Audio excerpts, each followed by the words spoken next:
voir le module d'une réalisation d'une prothèse, comment faire vos propres moules. Pour ce faire, on va prendre du plastonate, qui est une pâte pour pouvoir faire des petites formes, on va dire, des moulages.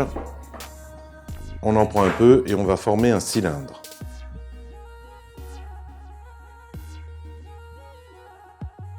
On va faire une petite réalisation. Si vous avez des choses plus grandes à faire, c'est exactement le même principe et on démultiplie le volume. On a fait 2 petits morceaux de plastonate et on va le mettre en forme d'ellipse pour créer un effet d'impact comme si c'était, on va dire, une grosse plaie. Le principe est de poser, d'appuyer et de lisser en douceur. Dites-vous bien que votre réalisation que vous faites en sculpture, ce sera le rendu exact de votre prothèse. La sculpture correspond à 90% de la réalisation finale. Soyez précis et méticuleux. Maintenant, on va devoir prendre un gobelet pour pouvoir couler du plâtre et protéger notre réalisation. Avec une paire de ciseaux, vous coupez le gobelet en 2. C'est un réceptacle pour éviter, bien sûr, quand on va couler le plâtre, qu'il y en ait partout. Pour l'étanchéifier, on va prendre un peu de plastonate et on va former un joint autour de la base du gobelet.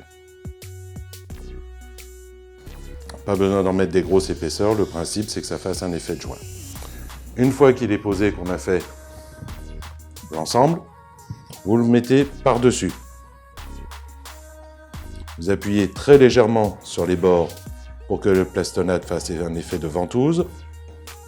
Notre réalisation à l'intérieur va devoir supporter le plâtre pour éviter qu'on ait des morceaux de plastonate qui restent dans le moule. On va prendre un tout petit peu de gelée démaquillante ou si vous avez du beurre, de la vaseline, en gros un agent démoulant.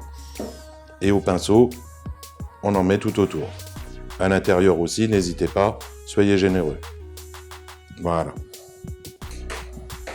On va préparer notre plâtre.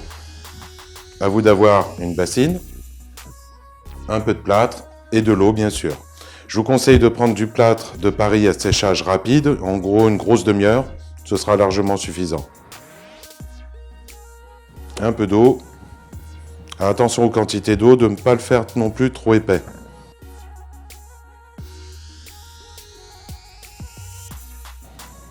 Si vous voulez réutiliser le moule plusieurs fois, vous pouvez aussi prendre du silicone. Vous avez des silicones réutilisables, on va dire de prise d'empreinte, qui sont parfaits. Mon mélange est prêt. On n'a plus qu'à couler.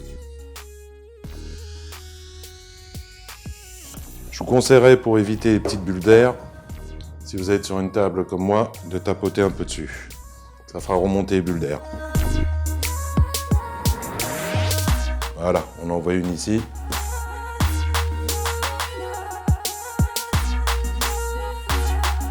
Et là, on laisse sécher une demi-heure, 3/4 d'heure.